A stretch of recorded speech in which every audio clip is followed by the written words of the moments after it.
Okay, awesome. Gotta love the awkward silence at the beginning of these calls. It's so good to see all of your faces. Thank you so very much for being willing to join us today. I am Emily Bell McCormick. I'm the founder of our nonprofit, which is called the Policy Project. And as everyone here is very well aware, today we are talking about the impact of period products in schools. This is a look at what happened in the state of Utah with our bill that we passed about, Brooke, was that 2.5 years ago? 2.5 years ago. Um, uh, uh, and so we'll get into that in just one second, but we're so glad that you are able to join us. So really quickly, I'm going to run through the agenda for today. We'll first start with an introduction to the policy project, which I will be talking about, and some of the history about the bill in the state of Utah that put period products into schools. It's called House Bill 162. And then we'll be hearing from Brooke Gledhill-Wood on our team. Brooke, if you want to give a wave. She is our chief of staff and also an attorney, and she'll be talking through this impact survey, the methodology that was used for the survey, and then the findings. And we'll wrap up with some Q&A. Now, really quickly, this is scheduled until 12:45. We'll get through as much as we can before then and hopefully open up for Q&A before that time. If not, you're welcome to stay on. We can stay on until 1 for people that want to kind of do a deep dive or if you have specific questions to your state. We also have a couple additional members of our team here. We have Mary Catherine Perry, if you want to give a wave. Mary Catherine is our incredible policy and government affairs director. And so very knowledgeable about the legislature. And I know that that is a great mystery to people in all states in the United States. So we have some other resources. Okay, I can't see who else is on from our team here. Let me just look really quickly. But we are happy to answer any of those things as we get going. Okay, I'm going to just hop right in. So a quick slide about who we are.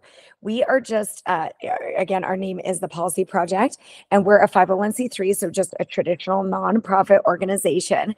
The way that we've decided to do good in the world or are attempting to do good in the world is by modeling out this idea that policy or government laws can really have the greatest, like widest reaching impact that are also upstream of long-term problems. So a little less interested in like fixing problems once they're there. We want to come upstream and try to change things like early on in a lifetime.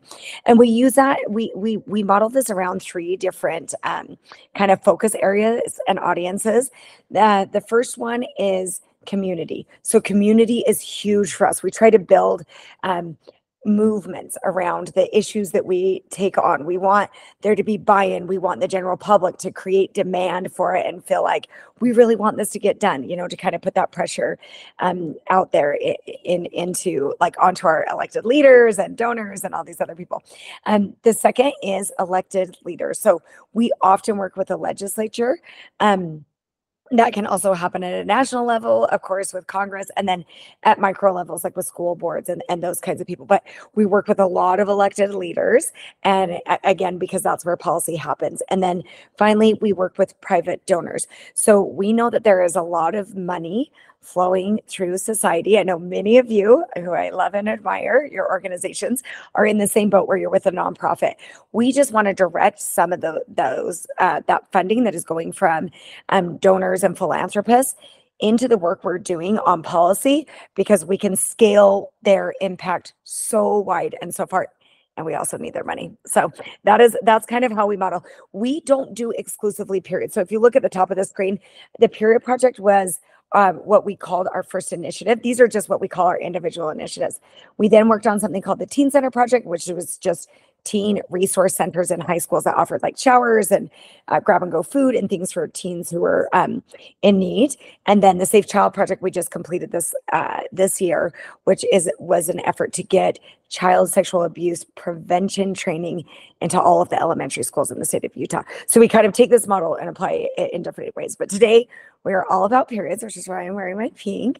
And our journey into periods, like there are people on this call, I saw the list, and who are much more expert in this area than me or any of my team.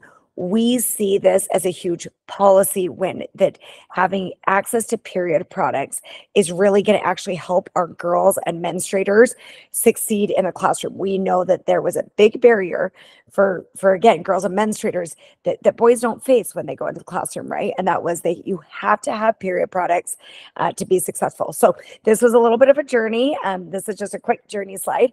As you can see, like with a more red in the upper left-hand corner, that we worked on the tampon tax here in the state of Utah. Not going to explain that to you because I'm pretty sure y'all know what that is.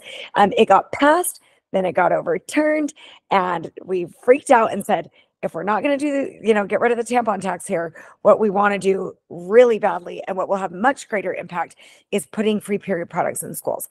And so that's what we're going to talk about today. So we worked on that. We expanded over into state buildings. And this is a picture of our Governor Cox as we moved into state buildings. So kind of trying to take this holistic look at this 21st century bathroom, including period products. I wanted to throw this in here really quickly. We've started another initiative where we have a lot of coalition partners. Some of you on this call are coalition partners with us on this, but we did it with Days for Girls called the Period Positive Workplace. Again, just trying to get free period products into as many spaces as we can. If you're interested in becoming a coalition partner, this is open to all period orgs or people working on periods. Just really quick, write down that periodpositiveworkplace.org and email us. We'd love to chat with you about that. But this is about, again, getting it into private businesses, public businesses, getting, period products there for people. So now we're going to dive into what House Bill 162, which was titled Period Products in Schools, actually did in the state of Utah. Brooke, do you want to go to the next slide? So the way that we formatted this, because you heard really quickly about our failure with our win and then fail with the tampon tax, we knew that we needed to expand beyond like one or two people going up to Capitol Hill and chatting about this with legislators because it was too easy for them to change their minds. And so what we wanted to do is build a statewide movement like I talked about. So one of the ways that we model this is through a public-private partnership. This could be like a 3-hour conversation, so I won't go that deep into it. But basically, we found donors, some big philanthropists here in the state of Utah. We also tried to include as many audiences as we could. You see a picture of like a high school girl who was testifying before the legislature. We went, to different, we went all throughout the state of Utah, and Utah is geographically a large place. So we drove, north, south, east, west to try to get buy-in from students, had a bunch of student events and things just to make sure that there was this public pressure being put on and this demand for period products. Next slide. So the long and the short of this is that we were thrilled because we were able to pass this bill unanimously, meaning every woman, man, Republican, Democrat, like every single person agreed that yes, this should be done in the state of Utah, which is extremely exciting. I know you can all feel my excitement in my voice, especially in these highly polarized political times. This was a massive win for the state of Utah and for, period equity everywhere, hopefully. That's thanks, Donna. We're really excited. Okay, next slide. So what did this bill say? This is exactly the language from the bill, just so that you have some idea around what it said. Beginning on July 1st, 2022, an LEA in Utah, that is for local education agency, and that can mean a school district or it can mean an individual school. So these LEAs shall provide period products free of charge to students in each female or unisex bathroom or restroom within an elementary, middle, junior, or high school or school facility which students use. So this was amazing to be able to get this basically in K through 12, all the way from elementary school through high school, making sure that these period products are freely available. We did use that public-private partnership just out of interest to help model out implementation. Not all states can do this. Utah, we have about a population of about 3 million, which is the size of some of your cities. That's our entire state. So our student body, like in K through 12, is about 675,000, just so you can get an idea, maybe, figure this out for your own state where you're at. But we were able to raise about $1.2 million from private donors to purchase these dispensers, these we went with these outflow dispensers for every single school in the state of Utah that wanted to have them. So again, we used private money that we raised to do that. 39 of 41 school districts. Again, we have not a huge population here. We're about 30th in the nation for population, but 39 of 41 school districts implemented this in the way that we were hoping they would. The Utah legislature then appropriated $2.3 million to cover the installation of these dispensers, as well as to provide peer products for what we estimate was about the first 2 years of usage. We know that those first 2 years, there's going to be the most waste, most misuse. So we wanted to kind of take that burden off schools. We wanted to get ongoing funding. We did not get that, but we were happy with what we got. So the installation of these dispensers took place during the 22-23 school year. So we're just about a year and a half out from this. And really quick, like looking at the snapshot of how this is going to impact our state, this went to just over 1,000 schools. In those schools, our biggest headache was counting the number of bathrooms. You probably know this, but there's a high likelihood no one in your state knows how many bathrooms are in the schools there. That was a big process for us. We had over 1,000 letters written from to the Utah legislature from students and activists and people who wanted to be involved. Again, 337,000 of our students menstruate, so that's how many were impacted that very first year. We had unanimous support, and the growth of this is estimated for the state of Utah in 2065, including what growth looks like, and only counting individual students about 1.3 million students will be impacted by this bill by the year 2065, which is extremely cool. So now that's just a quick background on what HB 162 looked like for the state of Utah, and Brooke is going to go into this survey, which is why you are all here. Hi, everyone. So excited to be here with you and to have so many of you joining us from all over the country. We're big fans of the work that you all are doing. Yes, as Emily mentioned, I'm Brooke Ledhill-Wood. I'm Chief of Staff here at the Policy Project. Been here since we launched our efforts with HB 162, and our researcher who actually completed this survey was not able to join us, but I was her main contact as she completed and designed and administered the survey. And so I know all the ins and outs of how this survey was created and all of the findings. And so I'm excited to walk through those with you today. Just before, so obviously, as we had invested all of this time and energy and resources into passing this law, we've been anxious to try and measure the impact and results, but there's been a few barriers that have made that a little bit tricky for us. I don't know if anyone is running into this with your states, if you've passed similar laws. First being the overlap with COVID-19. School attendance has been all over the map. And so isolating attendance as a variable was not a possibility because the passing and implementation of this law happened concurrently with the pandemic. And so there wasn't really an opportunity for us to be like, oh, well, just this one thing has changed. Let's see if it's making a difference on attendance. So that wasn't an option. But then accessing the students themselves has been tricky as well, because I mean, as there should be, there's a lot of protections around the minor population and very just administratively tricky to access students, especially while they're at school. And so these are some of the barriers that we were experiencing when Amanda Millerberg, who was completing her Master's of Sociology, approached us and asked if she could do her capstone project for her master's degree in trying to gather some of this impact data for us. And Amanda is an amazing member of the Utah community. She has a lot of experience with menstrual equity work on a global level, and is also a philanthropist here in Utah and does a lot of community building. And so she was a really perfect person to come in and kind of try and measure the impact of this. And so where she took this with the methodology was designing and putting together an anonymous, optional, informal electronic survey distributed via email. So this was a Google survey consisting of 8 multiple choice questions and 1 optional free response question. And we're going to get into what those specific questions were and all the results from them. But what was really groundbreaking about the way that Amanda designed this survey is the distribution method.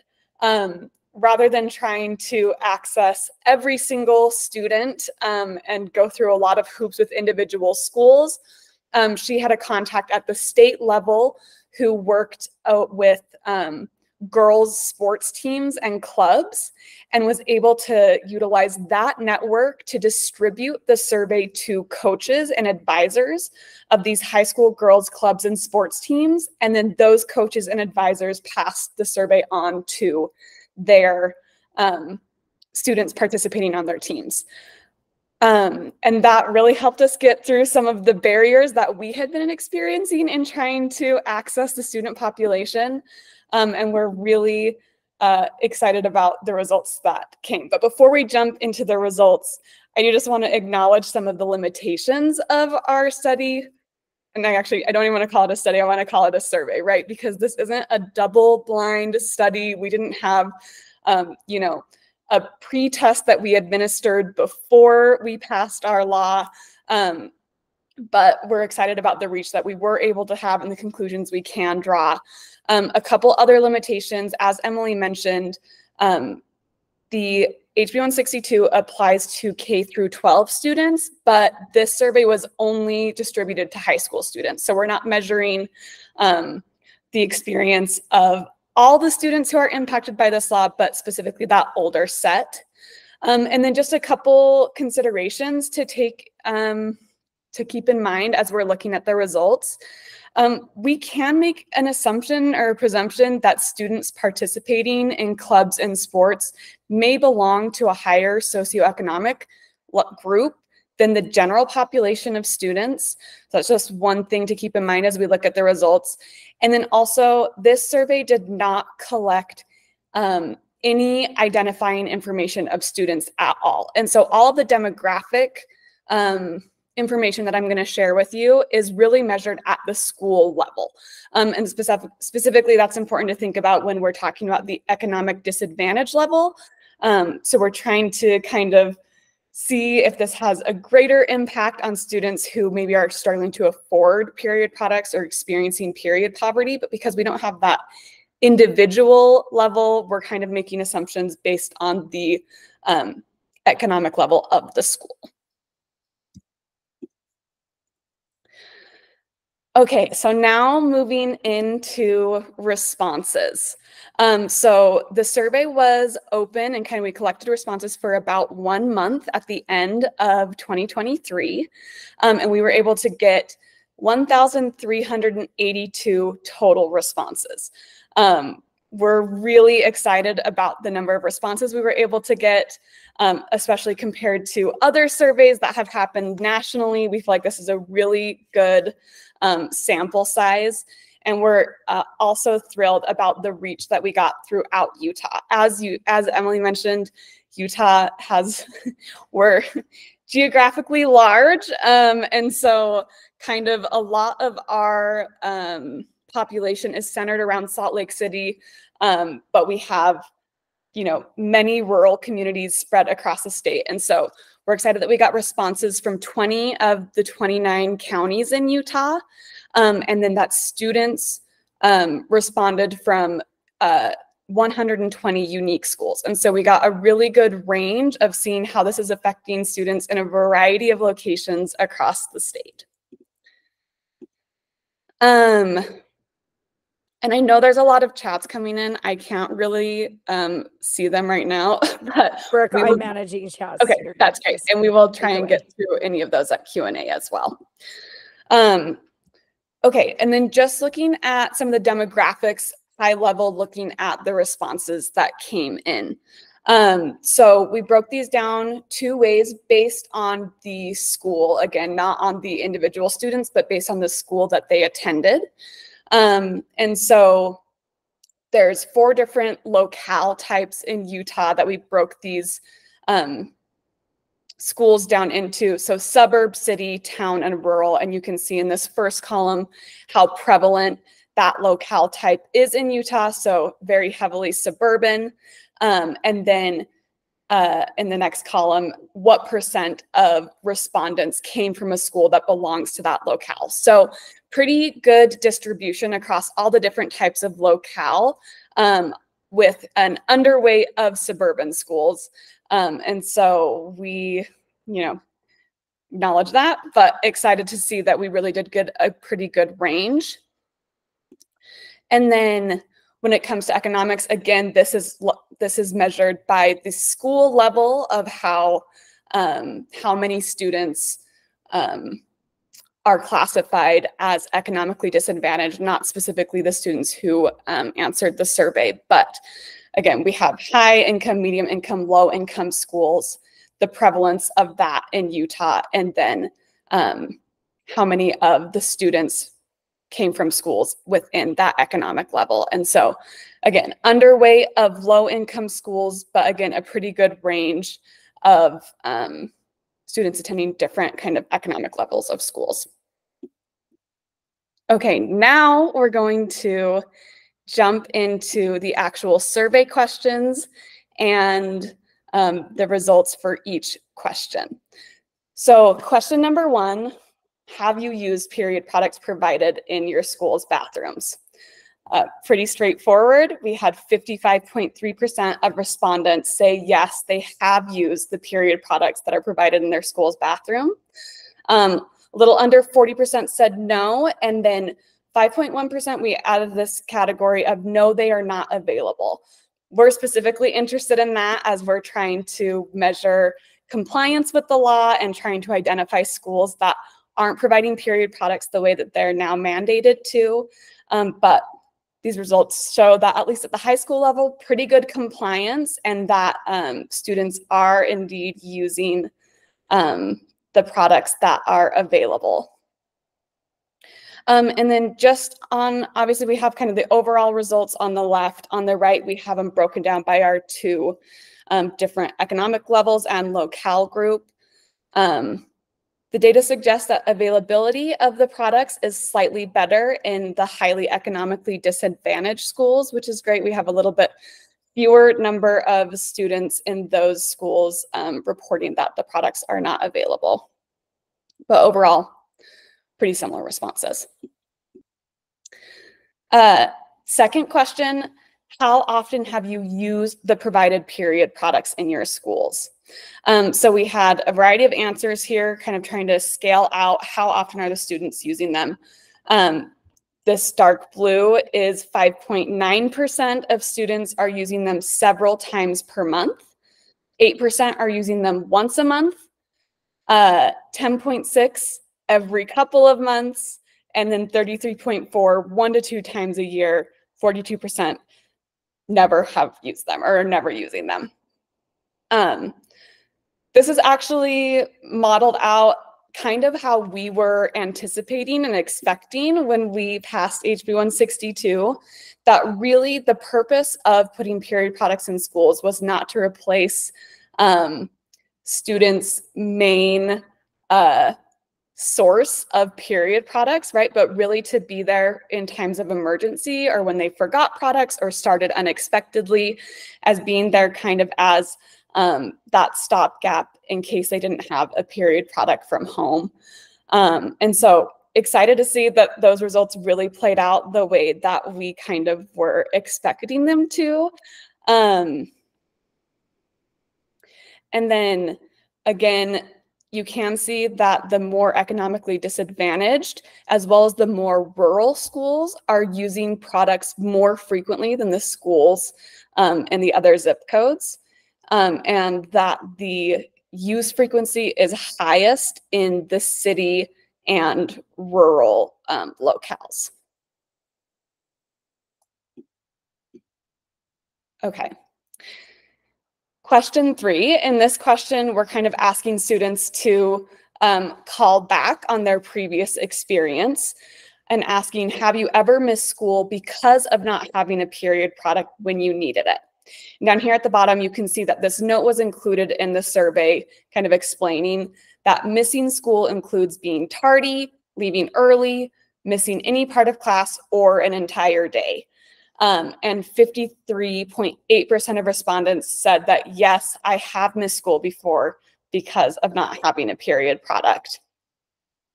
And we wanted to ask this question before asking question number 4 of, have you been able to attend school that you would have previously missed due to access to period products at school? And so here we have nearly 50% saying that, yes, I've been able to attend school that I would have missed before, thanks to the access to period products. And this, yeah, is kind of reflected again in the comments that we received, which we'll go over at the end, but a lot of students just saying, this is great when I'm having an emergency, that kind of emergency use of, I would have had to miss school, but I was able to stay because my school had period products available. Okay, and then as a separate question, we asked, have you been able to participate in school extracurricular activities that you would have previously missed due to access to period products at school, sports, clubs, etc.? And so this is actually higher than the number of students who responded that they had been able to attend class. 55.7% said that they've been able to participate in extracurricular activities because of the access to period products.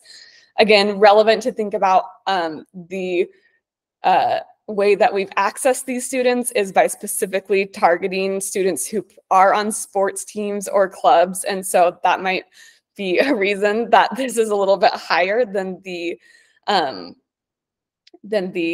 class question in number 4. The next section of the next few questions of this survey talk more about comfort level in talking about menstruation and conversations about menstruation. And so question number 6, do you feel comfortable talking about menstruation? 84.2% said yes, 15.8% said no. Kind of the significant outlier here is more discomfort in rural population, closer to about 25% of students saying that they're not as comfortable. So maybe an indication that there could be more education or outreach efforts in some of those more rural areas, but overall, a lot of students feeling pretty comfortable talking about menstruation. Question 7, has this comfort level increased over the last 18 months? And 18 months was the period since the passing of HB 162 and since period products had been starting to be offered in schools. And so we see 75.8% saying yes, their comfort level increased over the last 18 months. Again, this question is a little bit tricky of a design because I think often as students get older, they get more comfortable talking about menstruation. So this is definitely not to say this is a causation question, but we tried to get through a little bit deeper in question 8 of, has access to period products at school promoted conversations about menstruation? And so we have more than half the respondents saying no, but 41.1% of respondents say yes in a positive way. So period products in schools has promoted positive conversations about menstruation.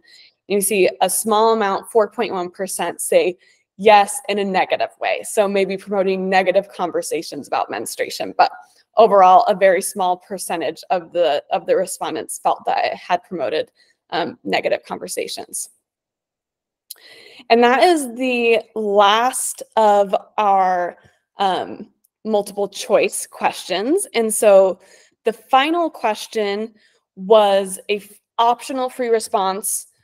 Students could turn in the survey without answering anything here, but the final question was, would you like to tell us anything more about your experience with period products in your school? And so of the 1,382 total survey respondents, 426 students left comments. And we've broken them out. We categorized them by kind of if it was a positive comment or a negative comment. And so either expressing, some positive experience or a negative experience, and then broke those down by category. And as our researcher kind of initially compiled this report, there was a little bit of confusion about the scale used in the initial version of the report. And so we actually worked with her to reframe them a little bit. And so on our website, we have an updated version, and then we're also happy to distribute that to all of you as well, but just a little bit more of a clearer scale of how we were measuring the comments. As you can see, the most common type of comment we received was a positive response around accessibility. And so these are kind of what I mentioned. I'll go over a couple examples in a second, but just general positive sentiment around accessibility, around products being available when they need, around being able to have a period product when they have an emergency situation, and just general, the ease and kind of support they felt around having period products easily accessible at school. Then the next three most common categories were negative sentiments. Number one negative sentiment being that 30% of the comments received were around the perceived quality of the product. As it turns out, our respondents are not big fans of cardboard tampons. That is overwhelmingly the most common type of perceived product quality issue from our respondents. Was they do not like cardboard tampons. They would much prefer plastic tampons. And that is maybe a reason that they would choose not to use the period products, because they perceive the cardboard tampons as low quality. Also, some students had difficulty actually using the product with some of the plunger aspect of the tampons. And then also included in this category were students who felt that there wasn't a wide array of sizes available of the period products to address different flow types, which is true. I think just regular absorbency tampons and regular absorbency pads. And so some students said, this doesn't meet my needs of needing a higher absorbency period product. 24% of the comments were around availability issues. And so noting that either the school wasn't keeping them stocked, or that the school had actually removed the period products from the bathrooms, which kind of ties into the next most common category, which is 11% of students talking about misuse or vandalism, that other students either were disrespecting the period products. There's, for some reason, some trend around getting the tampons wet and throwing them to the ceiling. And so some of the availability issues were also tied into misuse, that if students were misusing the products, then the school staff would pull them from the bathrooms, or also just that people were leaving them around the bathrooms, or just like taking too many or something so that they weren't available when other students needed them.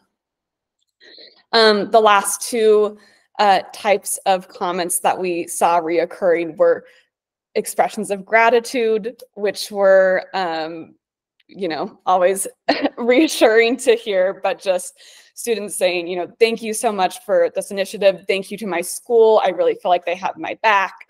And then increased participation, students specifically calling out, now that there are period products in school, I haven't had to miss class, or I haven't had to miss sports practice, or XYZ. In the report, we have examples from all of these categories for you to read through. I'm just going to share a few examples of the positive ones. Having period products available has been a huge relief, especially on those unexpected days. Can't thank the school enough for this. period products in the bathrooms have been so helpful. I haven't had to miss any important exams or classes because of my period. And some examples of the negative ones. The cardboard ones are painful. They are not helpful. Most of the time when there are period products in the bathroom, most girls choose not to use them due to discomfort. Sometimes there will be period products in the bathroom, but not all of them. And when they run out, they take more than a month to fill it again, which causes problems with some of the girls and staff at our school. The feminine products end up all over the bathroom and it's gross. So just a few examples. Again, we have more examples of the comments included in the full report. So that is the findings that we wanted to share with you today. I think we're thrilled to see, I mean, for our work, we're excited to be able to finally have something to kind of measure some of the impact that HB 162 has had in Utah. This is also one of the first surveys that we're aware of from a state that has passed a law similar to HB 162 around requiring period products in schools, trying to measure the impact. And so we hope this is just the first of many efforts to try and show the impact that period products in schools can have on student experience and student participation in class. But overall, we're really excited to see some proof of concept coming through. Of course, helped us identify some areas that we can improve in and make sure that this is going well here in Utah. But with that, we will open it up to questions. And Emily, I don't know if there's something in the chat that's come up that you want to address, or if we want to have people raise their hands or put in the chat. So yeah, feel free to drop your questions into the chat or raise your hand and we'll get to you. Brooke, do you want to start with this one from Emma Watts? She just said that she found it interesting that we chose not to collect individual demographic information. Can we elaborate on why we made that choice and how we found the economic level of the school? Yeah, really that choice was based around student privacy. It becomes much more complicated, and as it should be, much more administrative hoops to jump through once you're collecting data from an individual student. And so because of the timeline and because of the scale we were trying to go for, we decided to keep it completely anonymous. Of course, I think a more targeted survey where we did have the capacity and time to jump through more of the administrative hoops. Obviously, there's so much we could learn by gathering those specific results from individual students. But the way that the economic level was determined is through the free and reduced lunch number. That's how Utah, I don't know if this is the same in all states, but that's how Utah designates students as being economically disadvantaged or not, is whether they qualify for a free or reduced lunch school waiver. And so it's based on the level or the kind of the percentage of students at that school that qualify for free and reduced lunch is what was used to identify the 3 different levels of socioeconomics. Okay, and then we have Andrea, who had a question about plans going forward with this survey. And let's see, how many schools had to take down their dispensers? Andrea, I'll speak to that really quickly. The plans going forward with the survey is just kind of, we want to have the survey be able to support people who are in other states doing good work. So if there are pieces that can be used to maybe talk to your legislature or to just kind of promote this like period equity and period policy work, that's the plan with this. And the second phase of this plan has to do with your next question, which is, do we know how many dispensers have been taken down?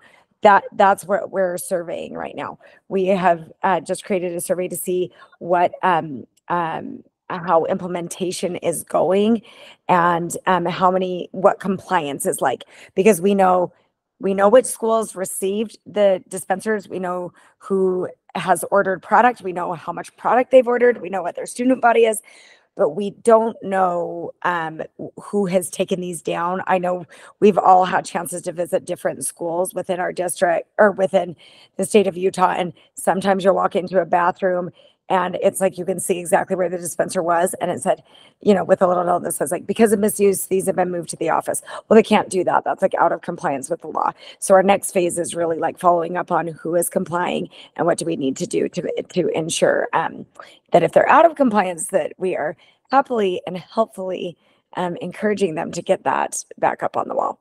Okay, let's see. Okay, Tina asked, since you only had funding for the first 2 years, what is your next phase? Let's see, Mary Catherine, do you want to answer that one? Sure. The legislature, as Emily mentioned, put in an appropriation to kind of especially help with the initial phase of this, to kind of accommodate. It was really a lot more than they would need likely for a year of product in the schools to account for kind of a little bit of overuse, kind of keeping maybe some of that waste that they talked about as well.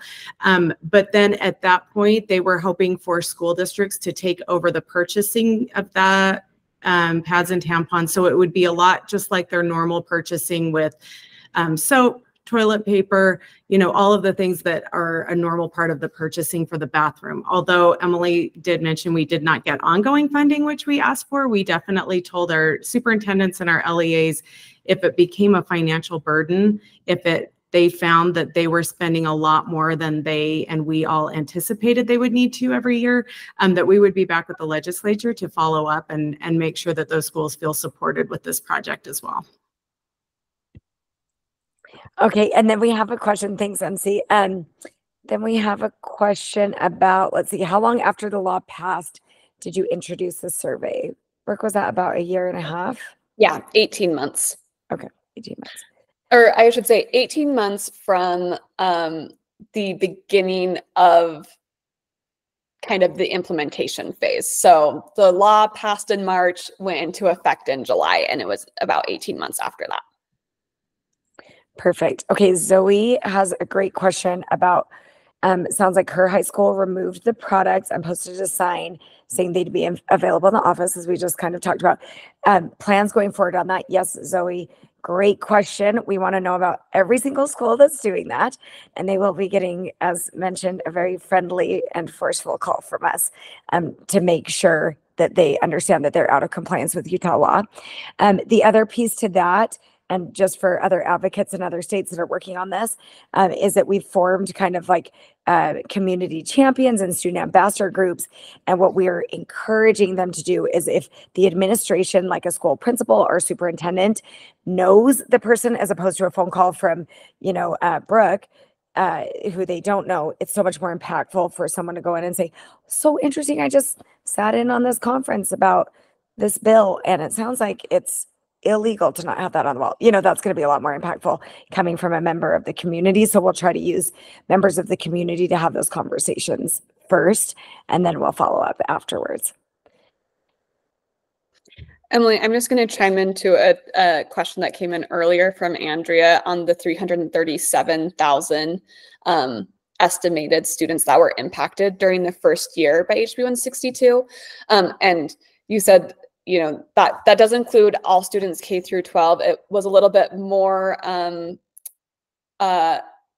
don't know, we've tried to model that a little bit more than just estimating that 50% menstruate. We actually looked at, when is the average time of starting your period across every grade, and how many students were in each grade, and modeled it that way. So that's where we arrived at 337,000 for the first year. And then using that same model, but also taking into account projected growth for Utah student population, is how we got to, I want to say, I can't remember if it's 1.3 or 1.6 million by 2065 individual students. Okay, and then I'm seeing Donna has this great comment just about how it's so hard to gather data from a student perspective. It is brutal. I know there was an earlier comment from, from Lisa about this too. It's impossible to access students, as many of you know, which is good. We don't want a lot of people accessing students, of course, but where it is so helpful for us as advocates to be able to kind of take this data and go back to a legislative body or whatever venue we're working with, and talk to them about it. It is very frustrating. So yeah, hopefully this is helpful. And in that same vein, as you are all pursuing this in your states or already have, we'd love to hear your methodology and kind of how you're approaching that, because we've learned so much from all of you in this process. Are there any other questions? Feel free to just chime in or drop it in the chat. We'll give it just one more minute. Oh, we got him. All right. Okay, let's see, Lisa. Oh my gosh, implementation. Okay, implementation. Blah.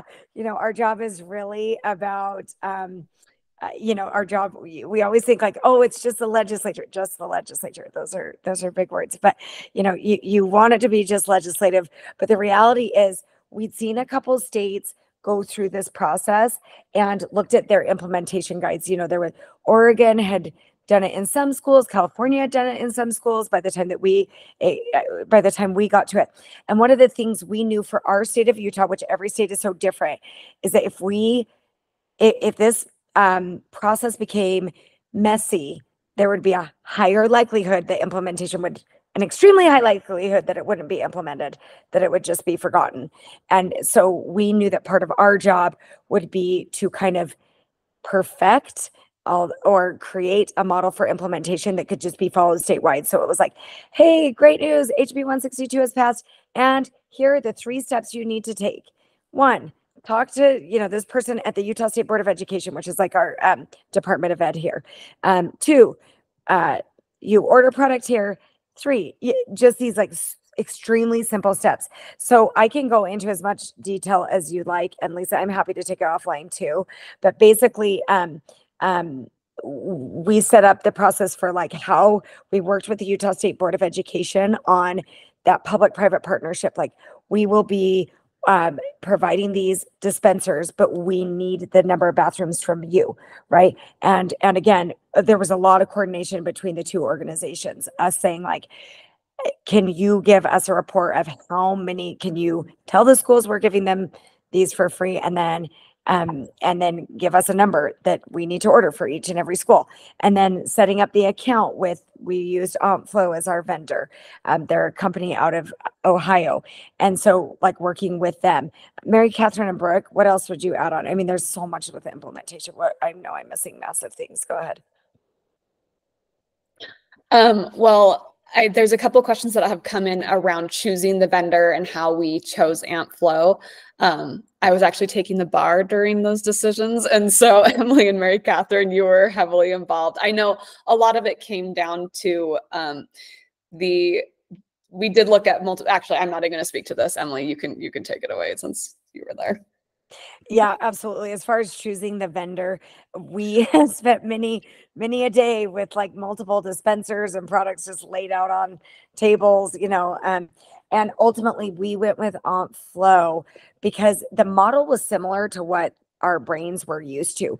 We were a little worried. I mean, my individual, we have different feelings on the team about this. My individual feeling was these should be just like in each stall individual, just like you can access toilet paper, take as much as you need. But that was a pretty big jump to say, number 1, these are going to be provided for free. Number 2, we're changing the system altogether. So weirdly, like as we all know, as advocates, you got to work with people where they're at, and they're used to seeing a dispenser. And so this was a dispenser that looked updated. It looked different. We were a little worried, when you've got girls going into the bathroom, if the dispenser looks the exact same, they're expecting for it to cost 25 cents. And ain't nobody have any more quarters. So it was like, they're not going to have that. And but because it looked different, we knew there would be curiosity. They might push the button, see what happens. And so it was partially that. It was partially like, we wanted to make sure that we were using a product that was extremely activity friendly. So we're asking, girls to go play basketball with their male peers, and they've got these thick as a brick pads with no wings, and it just literally isn't functional. You can't do that. These fourth graders that are bleeding, they can't do that. And so these pads were extremely thin. They had wings, so the product we were interested in, they're organic. The tampons they are, as Brooke mentioned, they are cardboard, but they do have a rounded top. So it's a little more user friendly. So some of those decisions, kind of like a quality perspective on that. And can I just add too, that's the beauty of a public-private partnership. Our donors that were donating had a very large voice in the products and dispensers that were purchased because it was with their money. So we coordinated with the state, with us, and very much with our donors in the selection of that as well. And again, I'll just chime in that with implementation, we did, have a specific vendor that the private donors were going to purchase, but it was optional for the school to choose to go with that, or if they wanted to go with a different vendor or their own model, they totally could.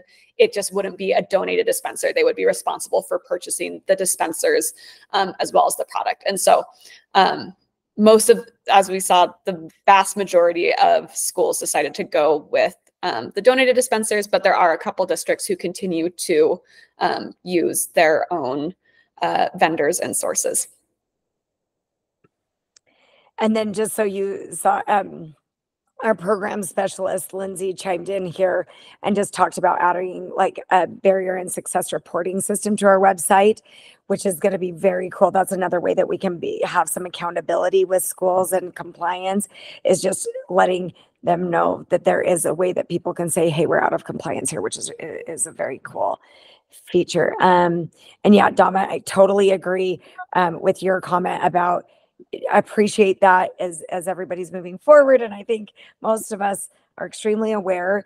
Our biggest pushback was around misuse and overuse, and 100% as expected, that it continues to be the biggest pushback on it now that it's been implemented.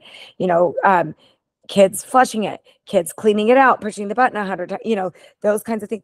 It's just, and just our approach that I think was actually incredibly effective is like item number 2, we told legislators and stakeholders. It was like, hey, we need period products in the bathrooms. And number 2, they're going to be misused for the first 2 years. Like we didn't even let them get there themselves. We just said it because we knew if we didn't, they would pull those out so fast. And so we did. And even with that, we're having to say like, totally, yeah, we're at 18 months. Exactly. Yeah, it's still being misused. Yep.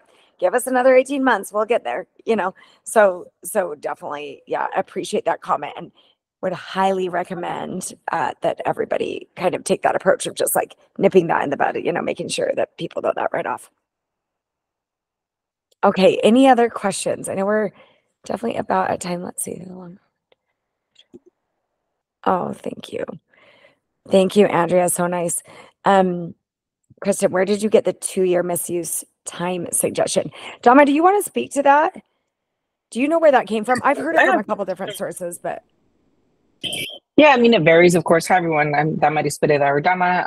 I'm with Period. And yeah, Emily, first of all, great work. This is incredible. I mean, it is so hard to do a survey and get student responses. So I'm just still like, thank you. This is always a great model. And it's great results anyway. So and you got a great participation. So incredible work to you and your team. In terms of 2-year, yeah, that's a great question. In terms of the 2-year misuse, I feel like research in general, when we talked about changing culture, there's like books and stuff in general. When you try to shift something, it takes about 2 to 3 years. That's what I've always understood and learned. I can find the citation for that. So in terms of the misuse, yeah, that's just been kind of based on practice and what we've seen, that it takes like the first year, it's like something new and flashy. And the second year is like, okay, now people actually need it. And then after that, it kind of becomes just kind of the thing that's in the bathroom and you kind of ignore it. So I always compare it to like the toilet paper frenzy with COVID. Like at first, it's just kind of a new thing, or all of a sudden everybody gets it, or people have this idea that you're going to run out because you have a scarcity mindset because we're not used to having it there all the time. So that also goes into the mindset of it. So I don't think there's like a specific research that says you need 2 years, but it is common that at least 2 years for it to kind of be a little more normalized. That's what we've seen, at least in practice in other places. But of course, it's not like a hard fact. Everybody in every school is different. What we've talked about, and I shared a little bit, is I know getting period products in schools is the one you need products there in the first place. But how are then schools talking about periods? What are the educations that, which I know you guys talked about?